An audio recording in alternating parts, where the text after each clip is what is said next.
All right, Tom, we're here doing, I guess, a sort of bonus extra pod. We're going to cover the tender offer doc, the Q1 financials, and take in a bunch of listener questions, of which we had many. First, how are you doing?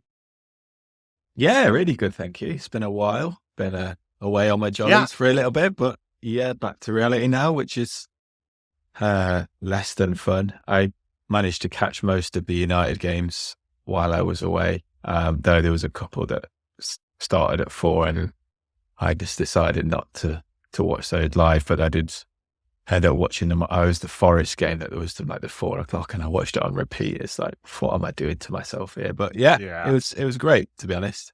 How are you? You were in India and Australia? Yes. India, I think there was only one game while I was there. Australia, there was a few because went like the Christmas, New Year period, but it was great. The weather was lovely. And then, coming back to Britain with that weather. I mean, it's amazing how many foreign people live in Sydney, like English, like Far Eastern, Irish, so many European, so many Indian people. And it's like, no wonder everyone lives here, because it's so lovely. And also the weather's so amazing. And then you come back to the UK and it's like, I can see the appeal of why people move over there. It's just, maybe you should do it. The weather more than anything, it's better. My dad and my sister live out in Sydney. So, nice. My dad's just outside and sister in right in town, but yeah. And it is really easy if you're under 35. If you're from the UK as well, you can get a 3-year visa. Right. All you have to do is just work at a coffee shop or a place in retail for those 3 years, and you get a 3-year stay, which is pretty lovely. Very nice. Some of us on this podcast are not under 35, so I will let listeners guess which one. Yes, I think my chances of getting on that historical visa situation are gone, sadly. But there you go. Have you been catching any of AFCON? Yeah, a bit. So I can't say I've been watching every single game, but it has been a really interesting tournament. Like how open it is. I can't remember an AFCON being this open where like so many of the best teams in the first round have lost or drawn or come very close to losing or drawing games. Like Egypt scoring a last minute equaliser in their first game to save embarrassment, and then Ghana losing. Like Nigeria have struggled in the start, and like I think Morocco were worthy winners, like big winners. But like it's amazing. Cape Verde went through today, like courtesy of the Bebe 40-yarder from Bebe. It was like a poor man's Ronaldo versus Arsenal, wasn't it? But I think Cape Verde are now through. Like it is kind of crazy how competitive that tournament is. Yeah, the chaos levels in AFCON do seem higher than in other tournaments, or maybe it's just that it is so open and the standards are pretty even across the continent. So, I should have someone from ACL, the sports network, on shortly. I've had COVID, so I meant to sort that one out earlier, but I've been lying on the sofa feeling sorry for myself, as you do. Yeah, I did manage to read the financials and the tender offer doc, so maybe we'll go through those and take some questions and talk a little bit about transfers, because there's been some movement, not much, but a little bit of movement. So where should we start? You want to do the tender offer or the Q1 financials? Which nerdy stuff? Let's go for the tender offer. This is your bag, isn't it? It's bag of treats. It was good. Oh, suits you. I do like this stuff.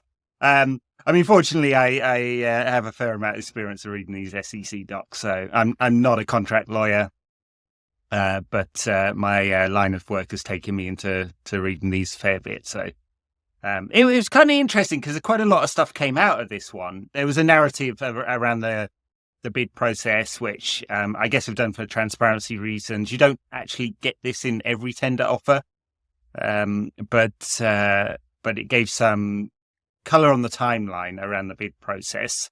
And especially, I think this is for A-class shareholders to ensure that everyone feels comfortable that everyone got the same offer. And it's very, very clear from this document that the Glazer family were very concerned right from the beginning about ensuring that A and B class shares were treated equally when it came to purchasing. So there was, if you read through the doc, it's clear that both bidder A, that's Sheikh Jassim and the Qataris, and Ratcliffe and Ineos and Trawlers were interested in the B class shares of the Glazer family more than the A class shares, which are on the public stock exchange. So that's the one thing. There was an attempt by both parties to just buy out those first, and it's clear in the document that that's the case. And then the other stuff that's super interesting is just how much Ratcliffe. So there's 4 separate bids from Ratcliffe over the period. There's a lot of negotiation in between, clearly. And how much it changed. So he started out just bidding for the Glazer family shares, which was 69% of the club. Just the B shares, which are 90% of the voting power, and offering 22 a share. And he's obviously gone up to 25% of B shares, 25% of A shares at 33. So there's quite a uplift, 50% uplift in the price per share, and obviously a completely different deal structure that we've ended up with than was started. And some of that was reported publicly, wasn't it? At least the idea that Ineos were just wanting to bid for the Glazer shares and not trying to buy the club out fully, which was kind of interesting, I thought. Mm-hmm. So there's that piece. And then I guess the other really super interesting bit was around the Qataris, and this has been, or bidder A, this has been sort of widely mocked, I think, or reported, the fact that on 3 separate occasions they've been asked to provide proof of funds and failed to do so.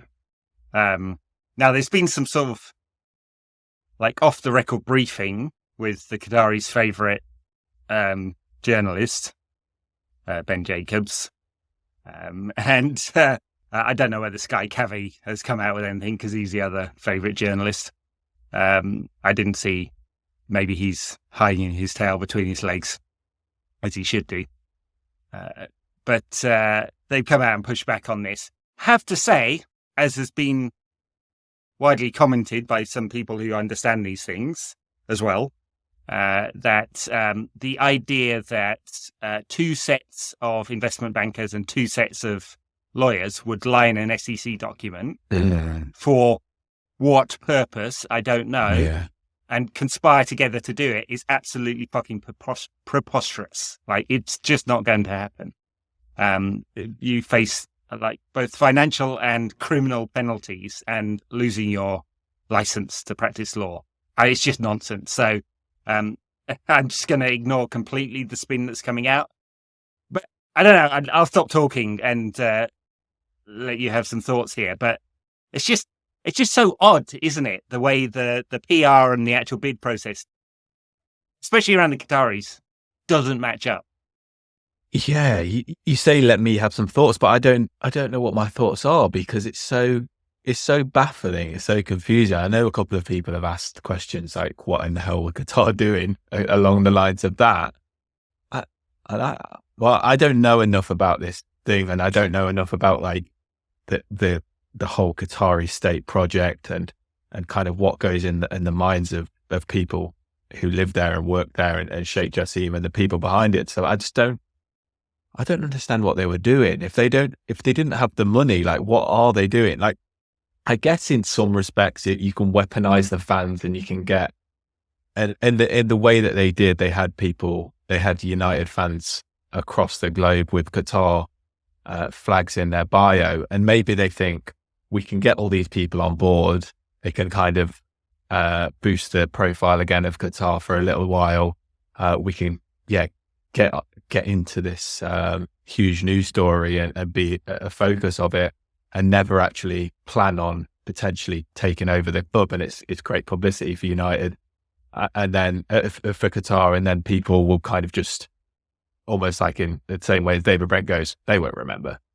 And when that story comes out, then people aren't, I mean, as stories like this always happen, like people always remember the first bit of news. They don't actually read up on the second bit of news. So I guess in a way it will give you more publicity, good publicity and very little bad publicity. But I can't really understand like why you would do that. Like if you never had any intention of buying the club and you were the biggest, well, you were saying you were the biggest bidder, what are you doing? And like you say, you can't even spin this because it's not just a thing like you can state, oh yeah, the Glazers are being dickheads or whatever. Like it's a legal thing. Like it's like you say, it's also like two outside investment agencies who are saying this. It's not just spin. It can't just be spin. Like I don't. Right. It's really difficult to decipher what they were doing in this scenario. Like if they were just trying to get publicity for Qatar or for Sheikh Jassim, I can't imagine like Sheikh Jassim's that. What's he doing it for like personal reasons? It seems so odd. So odd.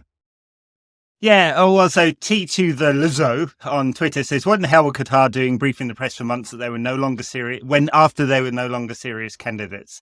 Are we seeing a new type of sports washing that doesn't require spending money? Is United washing the new thing, or did United invent it? And, you know, I guess it feels like conspiracy theory thinking, doesn't it? This kind of angle, but it's just so weird. So the last bid from the Qataris came in October.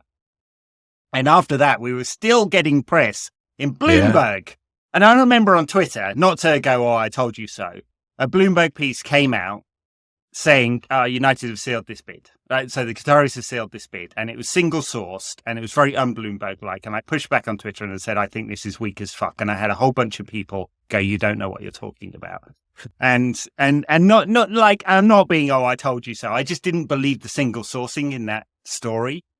I didn't believe it was credible, and it read like all the other PR briefings that were single-sourced as well. And I think that's almost certainly what happened. So some people, journalists, so I think honestly should know better, were quite happy to get on the phone to Qatar's London-based PR firm. So they have several for the World Cup, and I assume they retain them for this bid process as well. Or maybe they got one of the financial PR firms, and take briefings verbatim.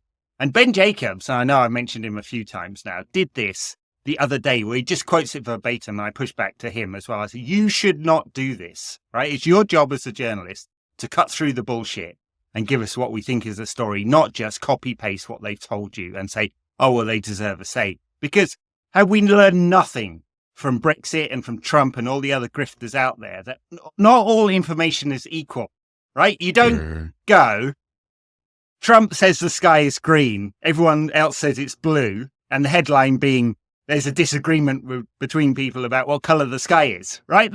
That's what he's doing there. And I just think it's ridiculous. And you know, not everyone is high information on this. Not everyone reads into the documents. And so do the work for them. That's your job as a journalist. And I think not doing that is failing people.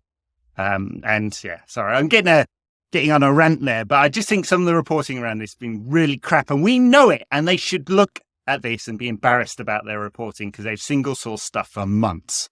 You also wonder how much money is being passed handers as well, really. That is, I guess, conspiratorial thinking because there's no evidence to what I've just said. But I mean, yeah, I'd just put that out there. Hey, we've got a very large United fan channel. Dude who's from round your way, who he is. I forgot about it. Yeah. Who got on the Qatar train in a really big way, and I'd heard from other sources that he has not only had support from within the club for doing that from some people, but may well be financially compensated. I don't know that for sure. So I suppose, well, actually, given where I live, First Amendment rights, I can say whatever the fuck I like. Within bounds. I couldn't say that he's a nonce. So I definitely wouldn't say that. But I can say I suspect he's been paid. Sorry to get on that one. And then the other one that has been really weird is Rio, who has obviously been sort of pushing the agenda. He is paid ambassador for Qatar, so for Qatari travel and tourism. And given the nature of the country, it's pretty much a government agency. But then he put out this video, if you remember, a few months back where he said, I've heard that it's been sealed. Who did he hear that from? That he was so confident to put that out. And this is the weird stuff about all of this. Why? And the other thing I should say, and we got a few questions here. So, Canton Our Collars, friend of the show, I think Larry on Twitter, you may know him. Now that we know that Jessim was a fraud, do we owe the despotic human rights violating state that is Qatar an apology?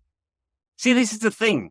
I was so convinced. I had done my homework on this one, right? I spoke to some people, both one on the record and a few off the record, about the nature of politics in Qatar. And what I was told is, given that this was, Qatari economy is about 200 billion annually. So this is $5 to $6, that is, $5 to $6 billion. It's come out about 5.5, hasn't it? So this is, a couple of percent of GDP. Like, I was told that there's no way a transaction of that size would happen without the implicit go ahead from the emir, right? That it would have to go. And given that, Jessim is on the inner circle, very much on the inner circle, then, this was given the okay by the emir. Now, if that's true, why didn't they, quote unquote, blow everyone out of the water? It's just like, it's not like the Qatari investment fund can't afford this. They definitely can. So it's so odd. I think the other question that kind of is also in my mind is, what were they maybe doing it to stop other states taking an interest? Like, were they thinking, I don't know, it was maybe Saudi were never going to do it because they've got Newcastle, but maybe like one of the other Gulf states were potentially interested, and Qatar were like, how about if we pretend to do this and we're saying we're going to blow it out of the water, we're going to just put a massive bid in, or pretend we've got going to put a massive bid in, then no other state's going to kind of compete against us because they think, oh yeah, Qatar are kind of ahead of the game here. Because the thing is that no one else was interested. No one else said they were interested apart from Ratcliffe. It was always a 2-horse race. There was no other horses involved in this. So it's certainly after you got strange through. Thing Yeah, for me. No, sorry to butt in there. Yeah, I mean, absolutely. I mean, there were 170 something expressions of interest, and 29 people got to the first phase of asking for details on the bidding. I forget exactly how it's phrased in the tender doc now. But when we got down to actual formal bids, there were only 2. So I think there were 7 who got access to the data room, and they were private equity funds, and probably some of the names that we'd heard, like Elliott and a few other private equity firms that were going to do what's called structured debt, so debt to equity. But yeah, really 2 serious bidders all along, and as we now know, really only one serious bidder. Yeah. So, and that's the amazing thing. We had over a year of this. And it got to the point after 13 months of going through this that Ratcliffe gave an ultimatum and said, unless you do this by Christmas Day, I'm out. Yeah. We right down to the wire. Now, I don't know how serious that was or just brinkmanship, but it seems like they got completely pissed off. And there were a few little things that got changed right at the end. Minor details that aren't worth discussing too much, I think. But yeah. Anyway, so I mean, it's good fun colour, isn't it? But what we've ended up with, and given that, the Ratcliffe tour to Old Trafford recently, he went to the game against Spurs, and he's met with several fan groups. I mean, they're pulling off the PR thing very well. I mean, certainly, so we're going from a low base, right? Joel Glazer spoke at one fans forum in 18 years or whatever, So... I once saw when I was a season ticket holder when I was about 16. I once saw Joel Glazer in the club shop. It was really weird. I was like, "Why are you here?" I actually spoke to him for a little bit because I don't know. I was like quite arrogance of youth type of thing. I just went over to him and spoke to him. I was like, "Do you come to many games here?" So I've kind of been for such a long time. I was like, in my head, I was like, even like being young, I was like, I know you're not liked here, so what are you doing? Like, what? But that must have been like one of the few times he was actually there. Yeah. Anyway, segue. Tom, you spoke to Joel Glazer and you didn't have a shot at him. I can't. I mean, at least a low blow. There was a few low blows in there, but I wasn't rude. I'm not a confrontational chap, especially back then. I didn't have the stones for it. I'd have got the rage. I'm not confrontational until like the Hulk thing flicks in my brain, and then I get very confrontational. But that's what I was kind of like surprised about, because I was like, surely there's like people out like in this shop now who are like, because I was in there because it was freezing cold. It was like November or whatever, and sometimes you used to wander around there because I was too young to drink. I was like, just wander around there to keep warm for a bit. And I was like, surely there are people in here a lot more confrontational than me who are going to go and confront you. It's very odd. But yeah, I'm not that type of guy, I'm afraid. Sorry. Apologies to all. I'm old enough that they didn't really do any IDing when I was a teenager going on the bus around the country to watch United games. So yeah, I'd be going into the pub age. I can't remember how young I was when I first started going on that bus, but yes, pretty young. And yeah, no one ever stopped. I was also quite tall for my age, so I think I probably looked 18. Yeah, I look like a child. Yeah. I still do.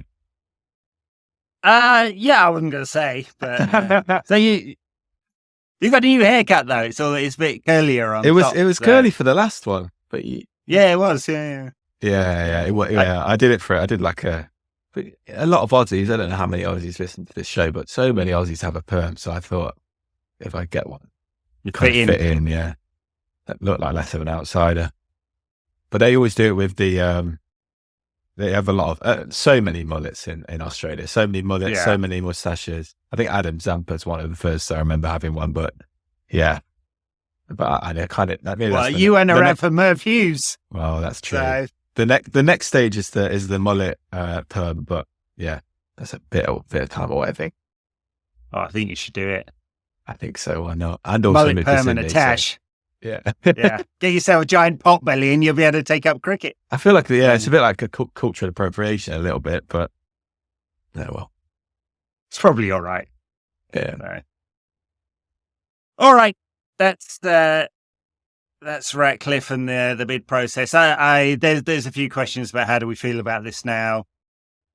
And, we'll get to some of these in a bit, but I feel pretty good at this stage. I mean, obviously time is going to tell what exactly they can do given what we're going to talk about next, which is the financials, because this is going to hamstring it a lot. But, the Ineos crew taking over the sporting department at some point. I mean, already doing their review, apparently, with Brailsford.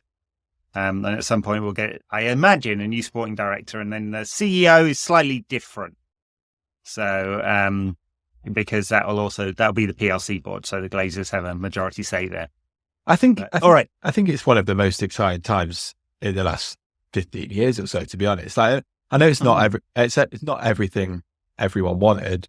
You obviously all wanted the Glazers to get out of the club, but like still it's someone coming in with previous experience in a top league, kind of knowing what they're doing. Like Nice haven't been the best over the past few years, but they're doing really well this season. So like it is really exciting. I don't feel like there's that much excitement surrounding the club, and maybe that's because everyone's just turned into apathy and everyone wanted a full sale. But still, like it is an exciting time. Like if we can't, like I say, if we can't, we haven't had much to be excited about over the last 15 years. So it's like a glimmer of hope for me. I feel like it's a glimmer of hope, and maybe it could be a lot more than that. But yeah, I guess time will tell. But I think it is genuinely exciting. Yeah, no, I think that's fair enough. All right, Q1 financials. I'll just pull it up just in case I have to reference any of it. But I mean, like the good news. I mean, good news depends on who you are, I suppose. But the good news is it's record quarterly revenues. This is just Q1, so it's June to September, and record quarterly revenues. A big boost from matchday incomes. Obviously, Champions League has factored into that. At least a couple of early rounds of the Champions League. But also both broadcasting, which will be Champions League again, and commercial has had big uptick. So it's 13% year-over-year growth in the quarterly top-line revenue. So that's the good news. Bad news is there's an almost equal increase in costs as well. And factored in, so not only just on the cost side, but also unfavorable foreign exchange has increased United's financing costs quite a bit. So it's normally about 20 million or so. United's debt's in dollars and revenues predominantly in pounds, obviously, and that has gone up. So all these things together, rising costs, rising financing costs, mean United actually turned a profit into a loss. And so that's great. So United actually made a loss over this quarter, added to the loss over the previous 2 years, and you're looking at actually more than £200 million worth of losses over that period, which is not awesome when we get down to financial fair play, or PSR, profit and sustainability regulations. That said, I know there's been a bit of commentary around this saying that maybe United are pushing against the edge of PSR and could, obviously Forest and Everton have been charged just in the past week or so. I suspect not. So United can lose 105 million over a 3-year rolling period, and owners can put in 90 million of equity or do other sources. What has tended to happen with United's other sources, it's revolving debt, which we'll get to. The owners don't put money into this club, surprisingly. Cliff obviously is. This has come after that. So I think United are all right because I think there's enough deductions that they'll be able to find for infrastructure costs, women's teams, youth development, foundational work, all of that kind of stuff. I think they're probably all right. But still, it will be tight, I'm sure. People will be working it out, and the club seem very confident that they're going to meet the regulations. So that's the kind of top line.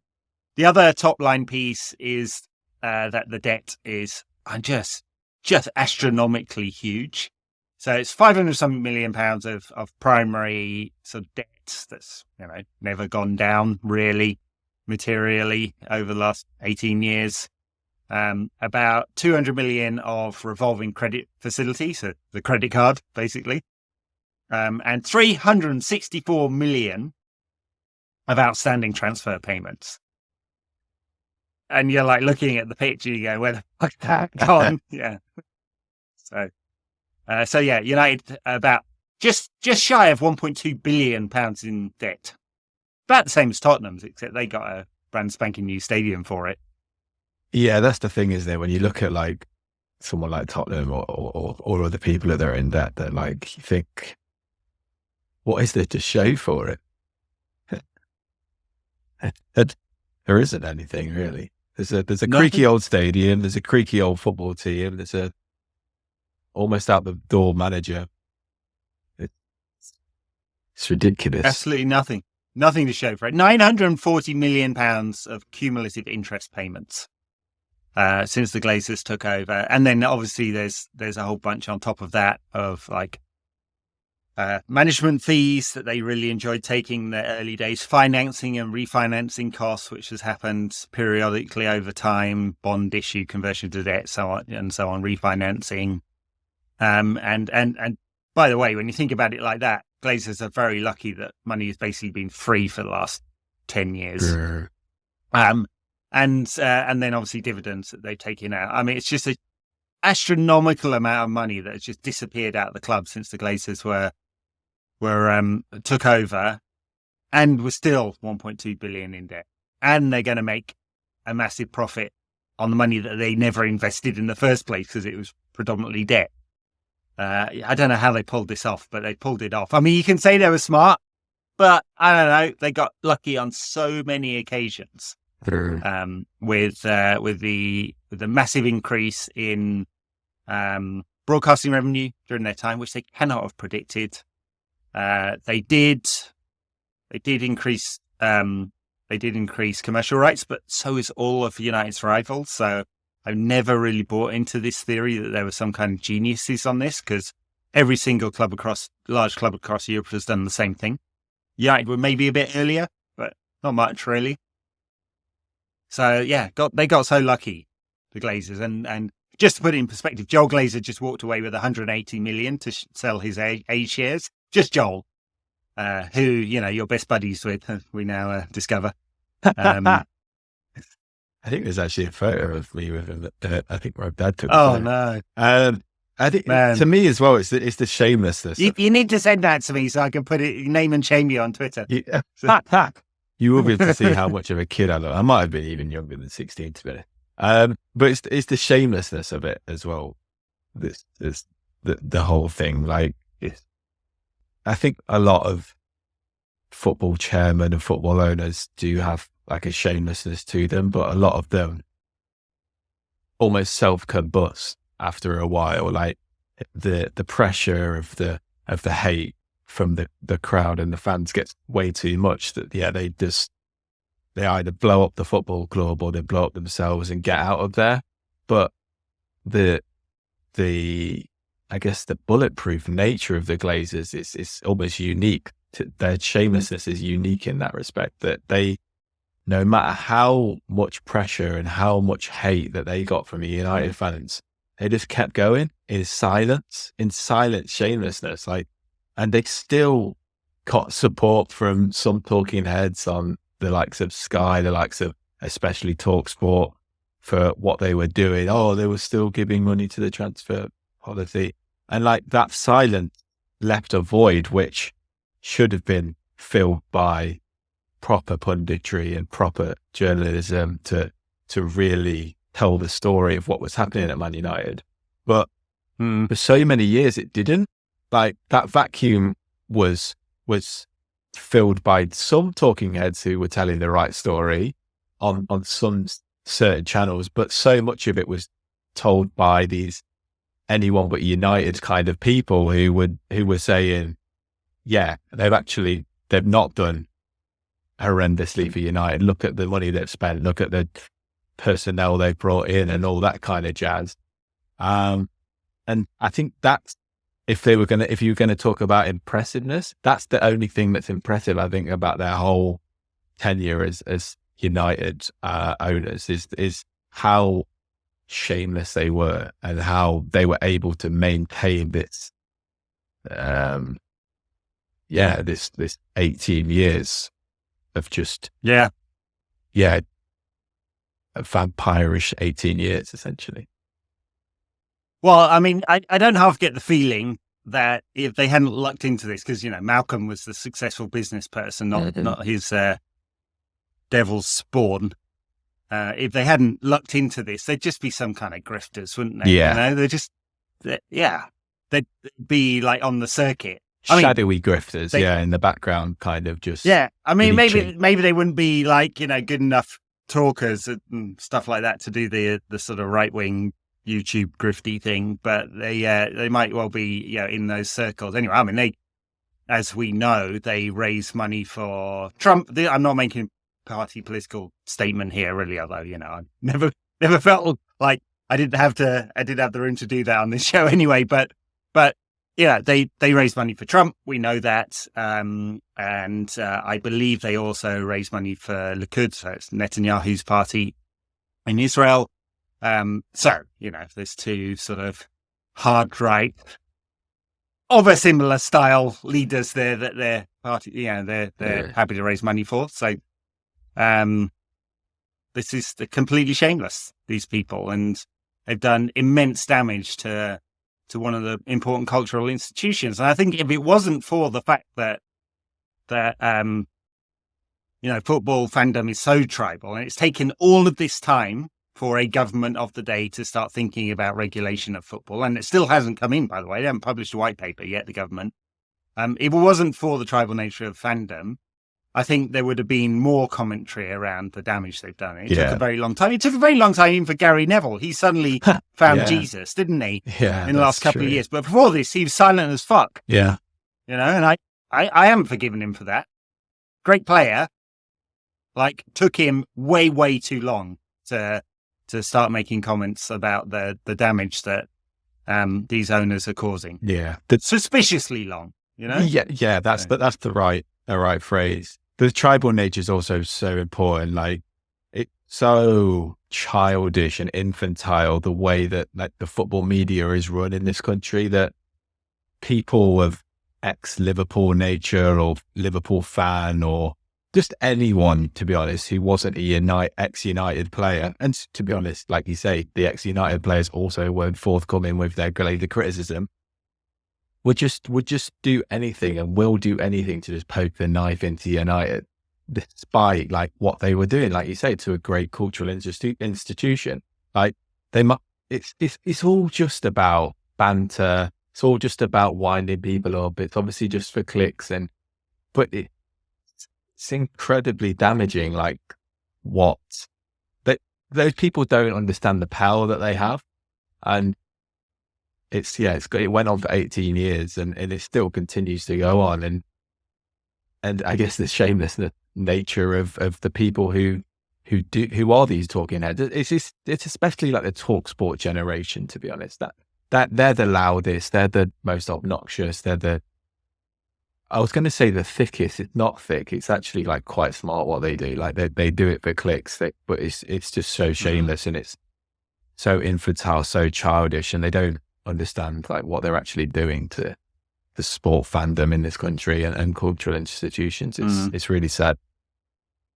Well, I hope, that if the regulation goes through, and there's no guarantee at this stage that it will do in this parliament before the government changes at some point this year, that I hope the final regulator is given the power to think about not only ownership and what fit and proper is, but like whether it's okay to burden one of our institutions in this way. Mm-hmm.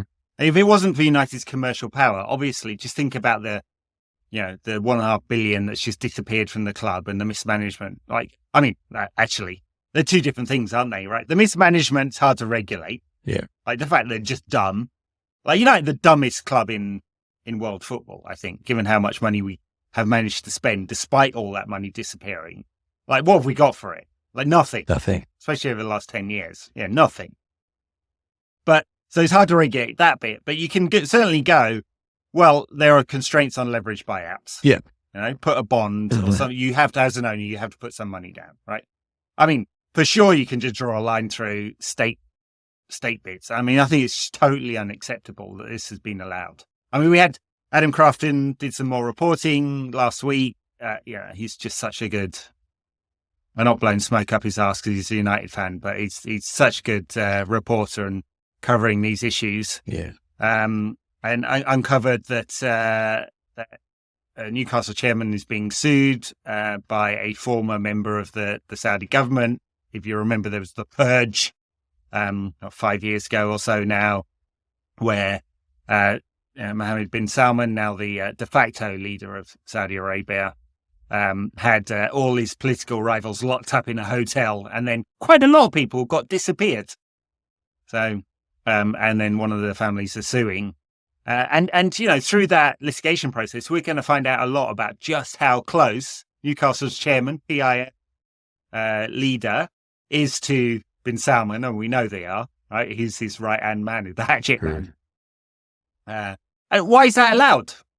We literally have murderers in charge of a football club in the Premier League, and the Premier League say, well, it's all right then. Yeah. Just let me talk. Yeah. That's it. Mm-hmm.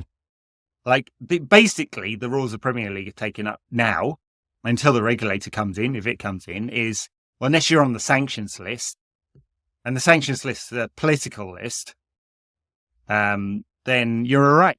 So, as long as they're not aligned to Putin, Kim Jong-il, the Iranians, or the Syrians, or the Houthis, or the Cubans, then it's all right. Yeah. So crazy.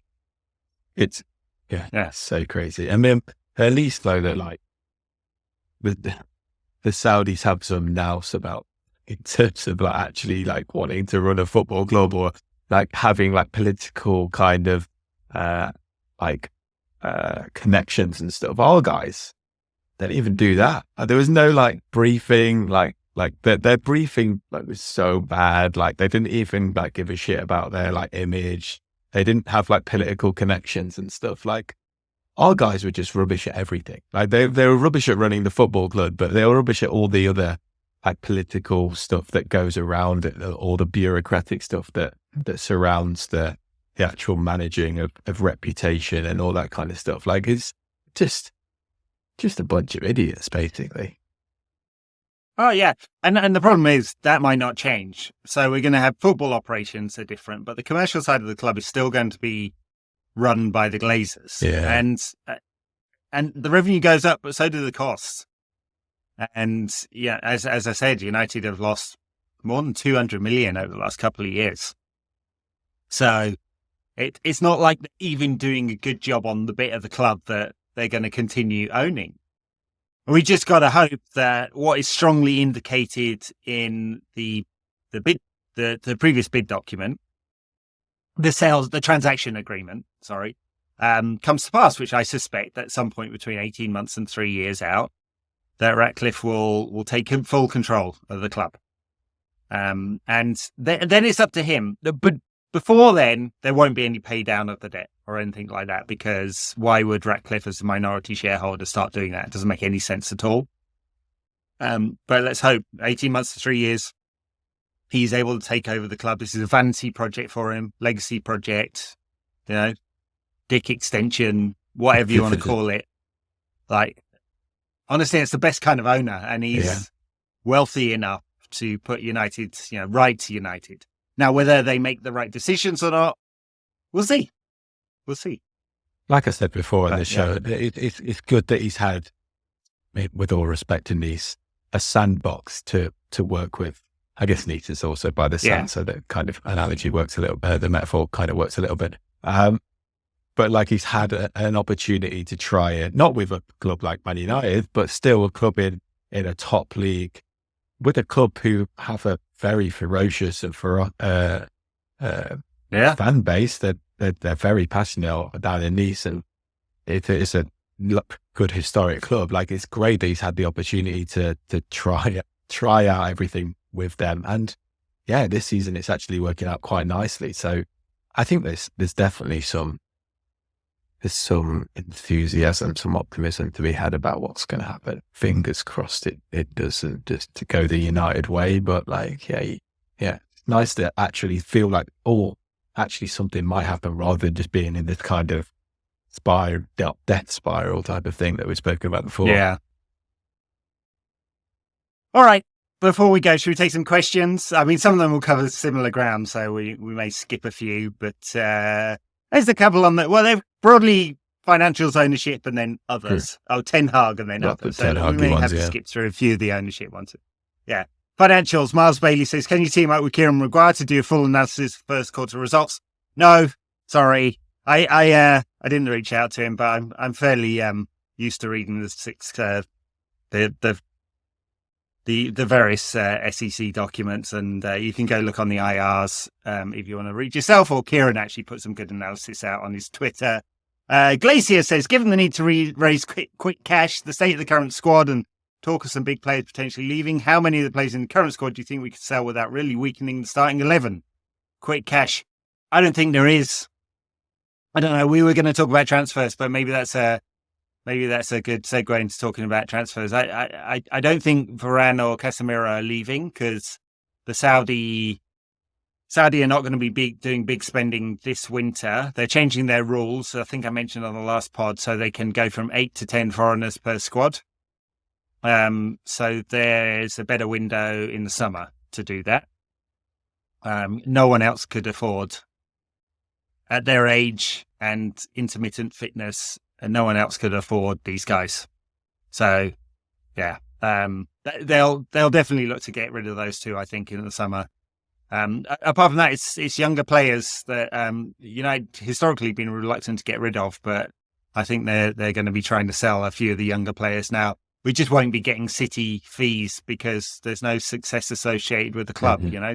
City can sell a reserve player for 20 million. We are going to be doing much less than that. So, but Hannibal has gone to Sevilla this week on loan with an option at 20 million euros. So, something. We should still be exploring the option of getting rid of Maguire and McTominay in the summer as well, though. Like, I think so, yeah. There's rumours, I think, the past couple of days that Ten Hag's still trying to flog Maguire, and And despite them both improving this season, in terms of the question, without really weakening the starting 11, getting rid of those two doesn't, like, not our best team. I think back in the day, McTominay would have been a nice player to just have as a player who comes off the bench, knows the club, the Darren Fletcher, John O'Shea type of player. But I think with the position that we're in as a football club right now, I think it makes sense for him to go.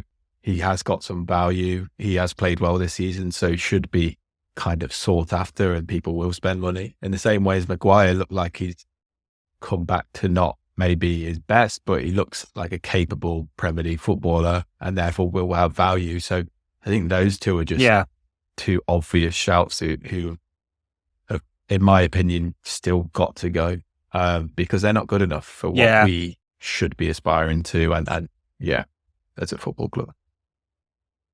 I think that's fair enough. It's not going to happen this January. No. It's younger players they're going to try and get rid of this January. But in the summer, I think that's a fair enough shout. Both have value. Maguire's wage is obviously a bit of a problem, but less so with McTominay. I still haven't forgiven him for missing that header. Oh my God! It's Spurs, unbelievable. One job, such a beautiful ball by that He just has that ability, doesn't he? He's such a great crusher of the ball. I mean, like just 6 yards out, Scott. And yes, brilliant ball from Garnacho. Okay, let's take a few more questions. Brentford Ender Rising, friend of the show, says, who do you think was behind the AI creation of Sheikh Jassim? Yeah. It feels like it, doesn't it? Has anyone actually seen him in real life? Candidate Collars say, oh no, I've done this one. Jared Kyle says, can you explain how the Class A shareholders affected this process and the outcome? Did they play a big role in what Ineos could do in this deal? Well, I think it's the other way around. It was, as I kind of briefly mentioned earlier, it was how the Glazers saw it. So I think they were, although they don't specifically say this, it was clear from the 4 bids that Ineos made, or Trawlers Limited made, that the Glazers would not countenance a different offer for A and B shareholders. So they were clearly advised that litigation could come, or some of the, like Lindsell Train and a few of the other private equity firms that owned part of the 31% that was publicly floated, maybe have indicated that unless they got the same offer, they were willing to litigate this. So, and look, there's precedent to say that they can be treated differently. Like, so Google, for example, have sold off some of their B shares, the owners there. But I think the general idea is that all shareholders should be treated equally. It's just, it says in the United's Articles of Association that they won't necessarily be. So, I don't know. It doesn't matter. It did affect it anyway, so it's a fair question. Alex, ATM 1988 says, are you surprised what we knew all along about Qatar has proven to be true? Thing is, I don't know. I don't know whether I agree with the premise. I think what we believed, or at least what I believed, that it was a state bid because of the nature of the politics in that country. I can't square the idea that a state bid from a petro state with a massive sovereign wealth fund didn't come up with the money. So it's really weird. Yeah. Anthony says, there's talk Ineos want to be competitive on the pitch and ruthless to achieve that, which personally I would welcome. However, with United still in a shit ton of debt, can we afford to take a hit on unwanted players, which the Glazers have notoriously been unwilling to do? I think they will. I think they just said there will be a clearing of the decks. They'll get whatever value they can from players that are underperforming, because why continue to flog that dead horse? And they will try and secure a budget. But it's definitely going to be tight for sure, because it's just tight. I mean, United are not making money. So this does affect what United can do. The other thing is, although the rolling 3-year period looks really bad, the rules are going to change again. And it's almost certain that the Premier League is going to move to a UEFA-style squad cost rule, which doesn't make it easier for United at all. But we do have a very large amount of revenue that you can then put to work.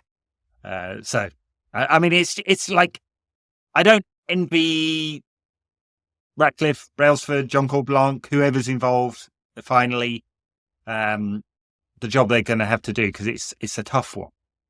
So. Yeah. All right. Here's one for you, Tom. Afzal says, "Are you ready for another decade of upheaval on and off the pitch and off the field and mediocrity on Did it?" enjoy that question. I think that yes, in a certain way. I've been trying to really work on my mental health. So yeah, meditation, self-help books. I'm ready for it, man. Bring it on. I think that's the only way to get through it. Jesus, it's going to be, yeah, I don't know. I spoke about it, obviously, having a little bit of optimism and enthusiasm about potentially where United could go. So you never know, but I mean, I think it's getting ready for that, like getting down in the bunker and getting ready for the 10 years. Yeah. Why not? Get some books with you. We'll see. I mean, I have some hope. Yes. Yeah, exactly. Mental health, healthy food, bit of meditation, do some yoga, just chill out. Yeah, exactly. That's where I went in India as well. I went on it. Oh my God, I was such a middle class white Westerner going to like some retreat when I was in India. But honestly, that's where everyone should go if they want to feel better about United.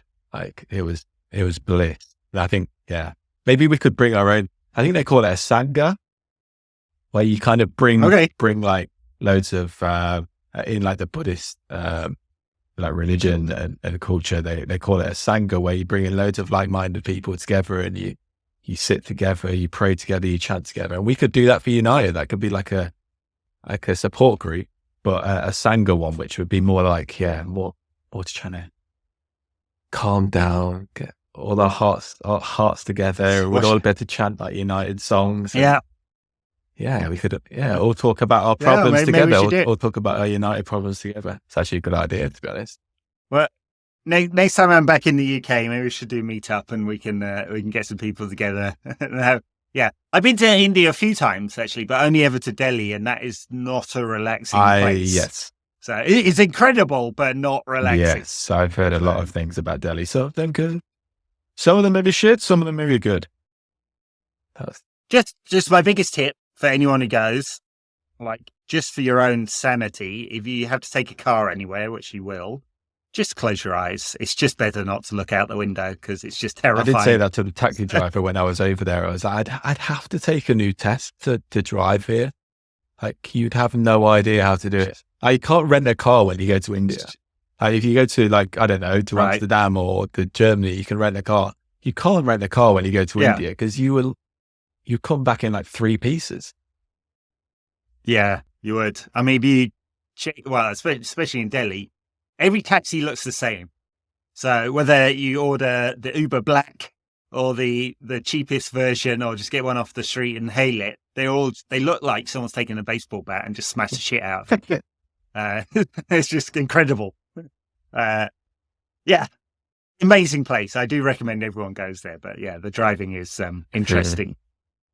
All right, let's get on to some other stuff. Since we're well over time, I suppose. George Ellis says, would you forfeit this season to give Ten Hag another summer window under new management, or better let him loose if results don't improve and start with somebody new in the summer? Which I think is a fair question on everyone's mind at the moment, including, I suspect, the Ineos crew, who won't make the change now, but they'll leave it to the summer, and we'll see whether with players back after injury, Ten Hag can get an uptick in performances. My confidence in Ten Hag is...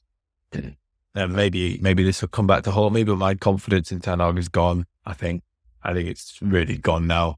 I think in terms of like 3 different threads, like player development, like we've not seen anything. Everyone's gone backwards this season. We thought like, oh, Ten Hag got the best out of Rashford last season. He would get the best out of Sancho, blah, blah, blah. Nothing like that's come. Like the tactics on the pitch, like, that we've spoken about it at length, ad nauseum. Like, there's no defined style. There's no, you can't change a game from the bench. Like, it's really worrying that like we can't control the game against really poor sides. His ability to see a footballer and judge a football is so worrying. I know he shouldn't be buying players in the way that he has had to in the way that, because our recruitment team has been so bad. But his like faith in players who he's seen on a day-to-day basis, like Anthony, Amrabat, might have been 5 years ago, it might have been in the past year.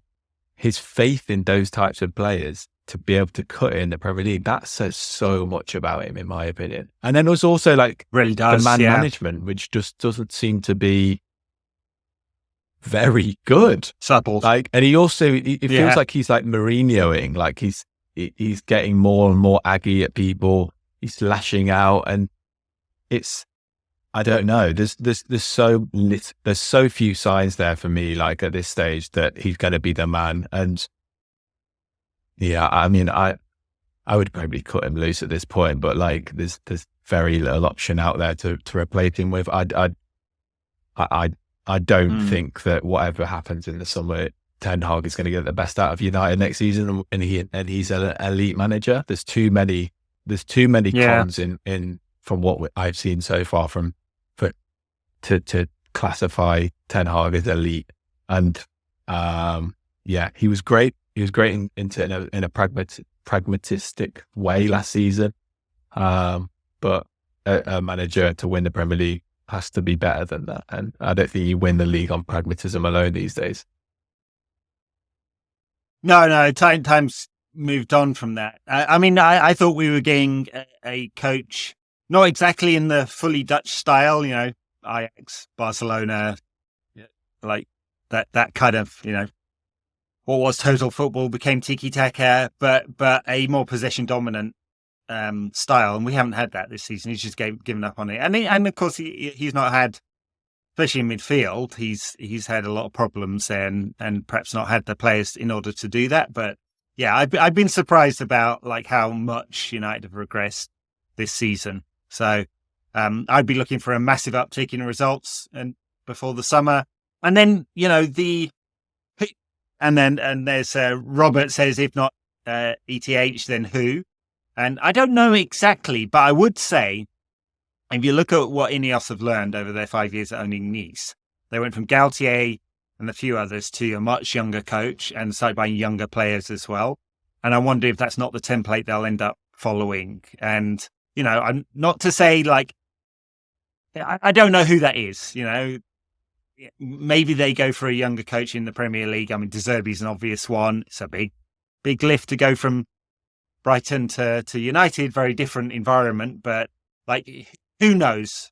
I haven't got an answer for that one, but I wonder whether that's just an indicator of what they might be thinking. I've got a name for you. But we'll see. I haven't even seen linked to United's job, and that's probably because of his Liverpool past. But what about Xabi Alonso? Well, there were reports a little while ago, but yeah, he's doing a fantastic job at Leverkusen. Fantastic. I mean, everyone's saying that he's going to be the successor to Klopp type of thing, and it makes sense that does. But I think make him say no. Yeah, like I think it just makes sense to just go for him. Like there are few options. Like there aren't that many names that shout out at you. I think, like, if you kind of look at the big ones, say like Zidane, like no way. Like Nagelsmann was one who I thought for a bit like might be like a good one.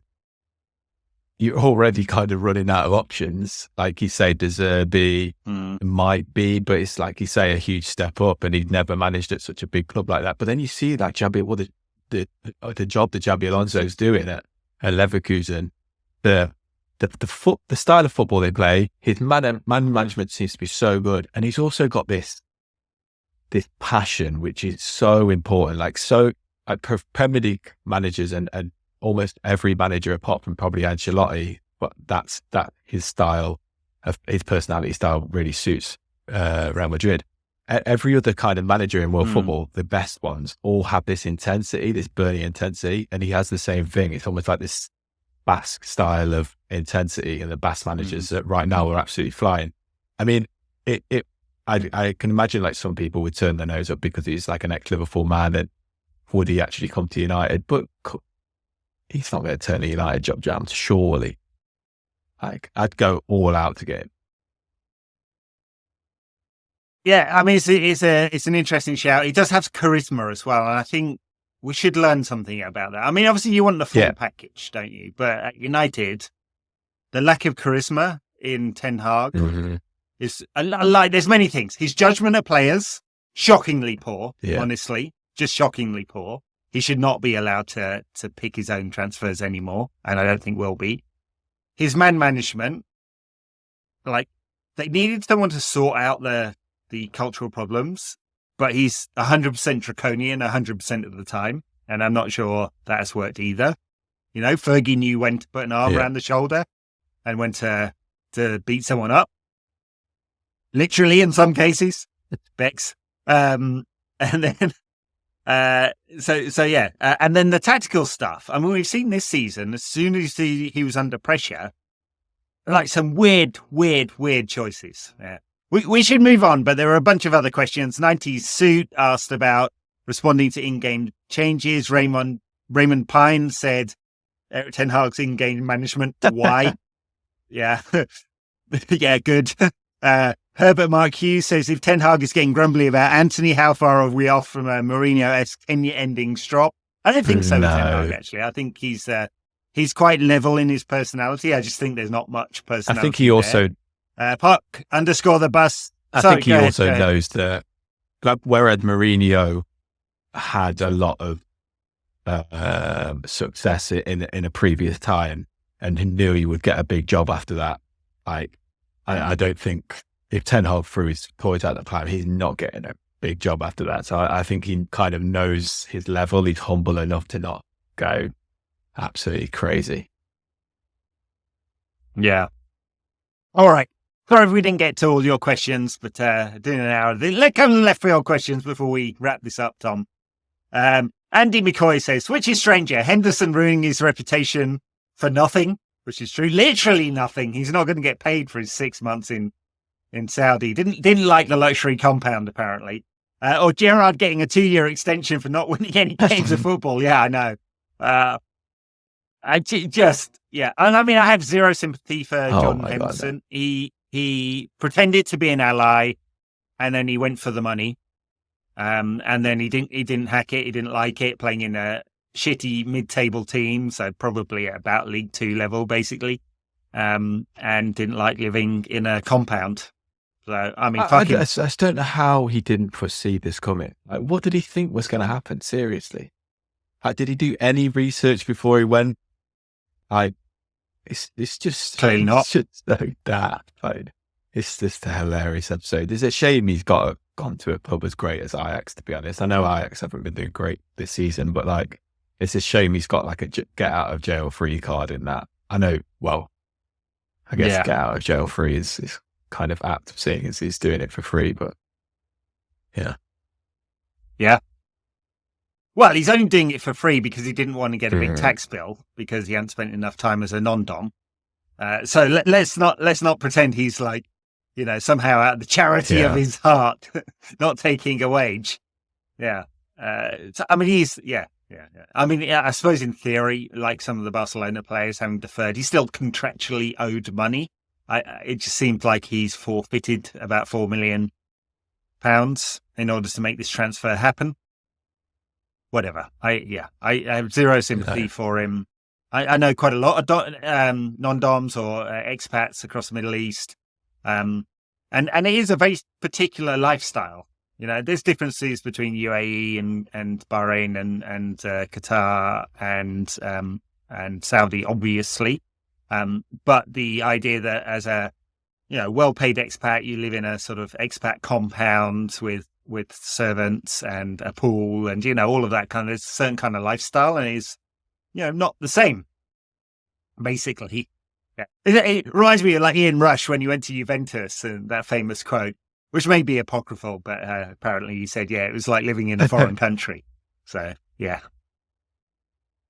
All right, Jordan. Simon Hunter says, new stadium or renovation?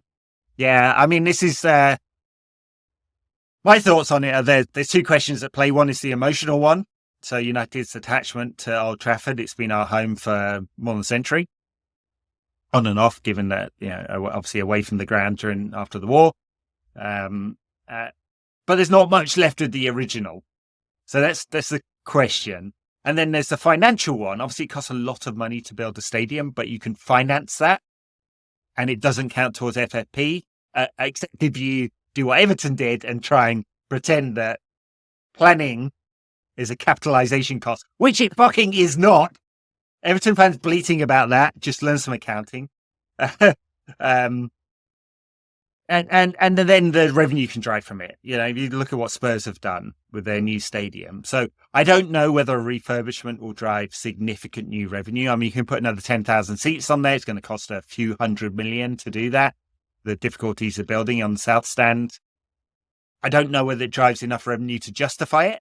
Now, obviously, Ratcliffe is not thinking about this in purely revenue terms, but the club kind of needs to in order to benefit from it. So, you know, I think the most sensible decision would be to just build a brand new stadium, 90, 100,000, all the facilities, stupid exec facilities so you can charge people ridiculous amounts and charge lower fees for everyday fans. That's probably the most sensible. Obviously, the emotional one is, you know, who really wants to knock down Old Trafford and be away from that? So that's my feeling. Yeah, it would be so sad.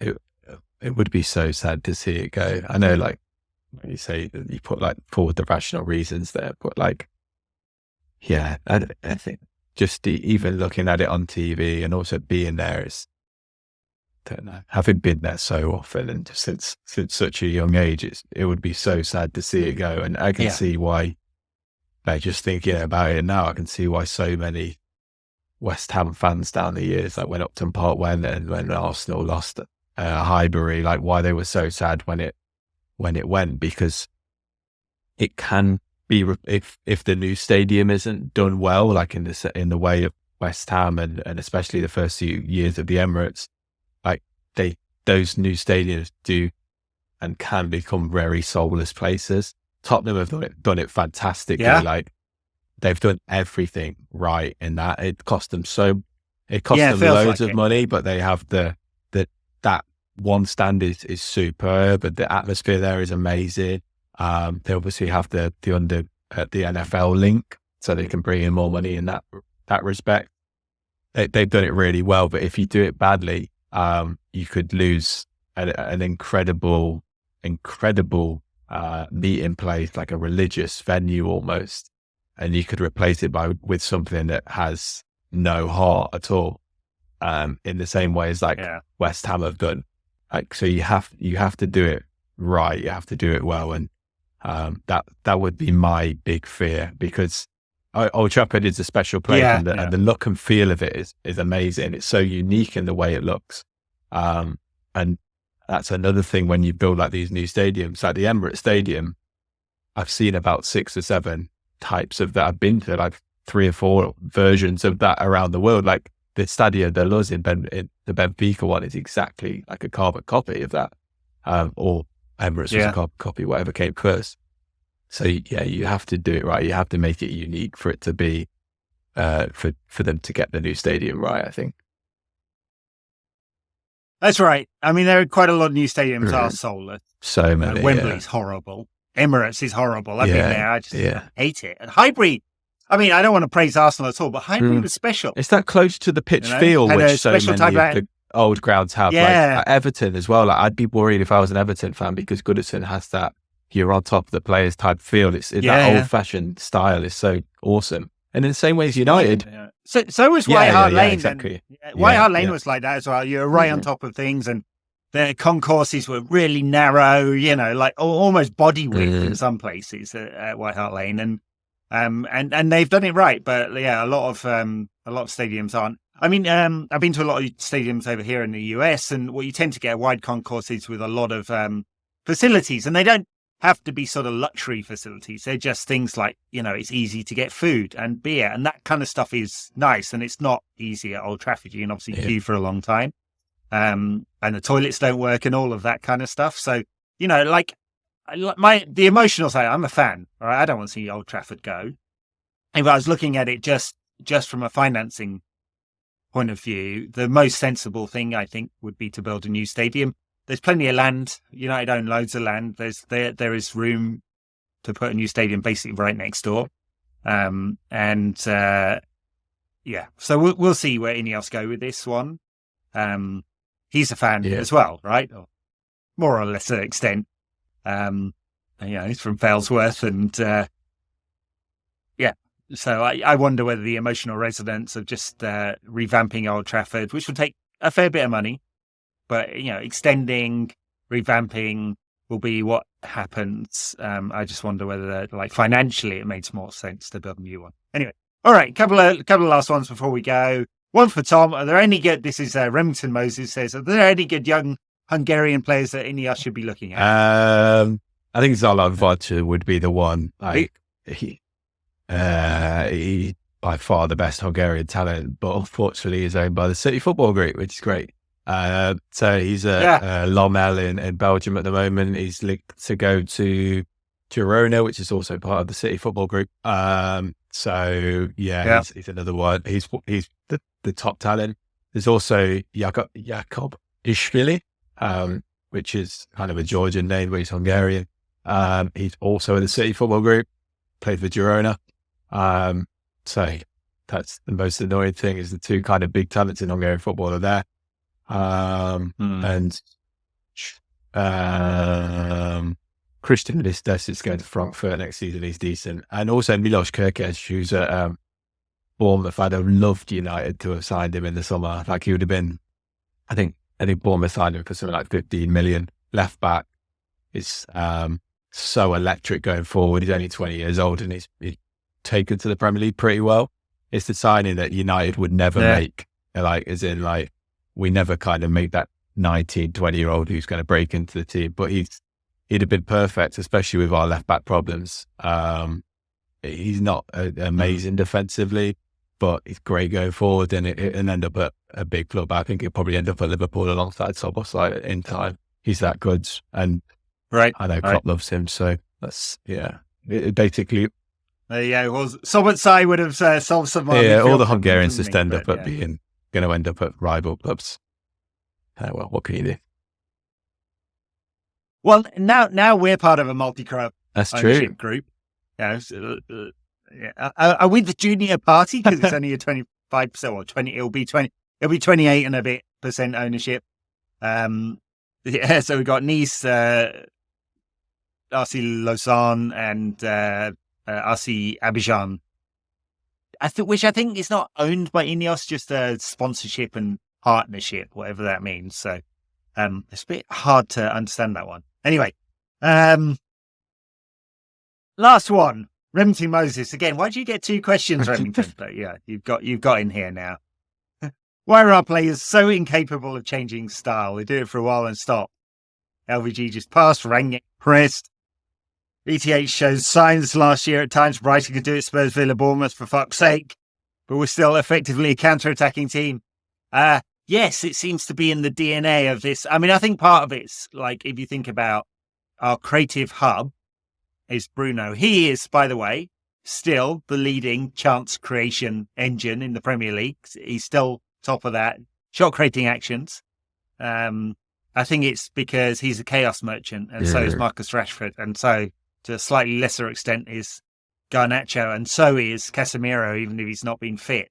And so is Scott McTominay, right? There's so few of these players who are calm, possession-based footballers who fit into that kind of style that you mentioned there.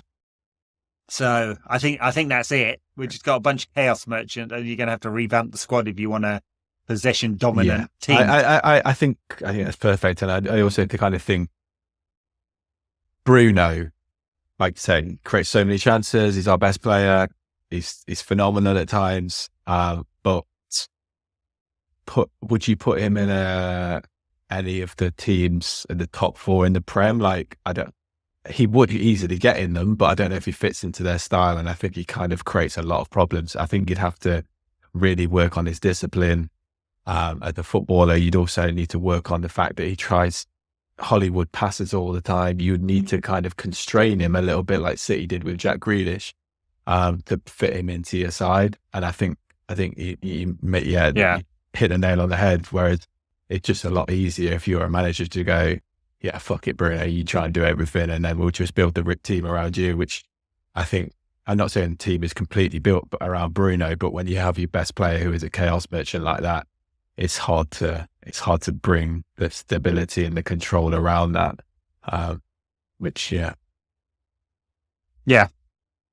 All right, good point on which to end. Backers, I've had COVID, so I haven't quite sorted out my conversation on the AFCON, which I was planning to do. So that will come at some point this week. Stay tuned for that in the Backers feed. Everyone else, thank you very much for listening. You can find Tom at Thomas Mortimer on Twitter. You can find me at NQAT Pod. We're on YouTube as well, if you like to see our beautiful faces. Thank you very much for listening.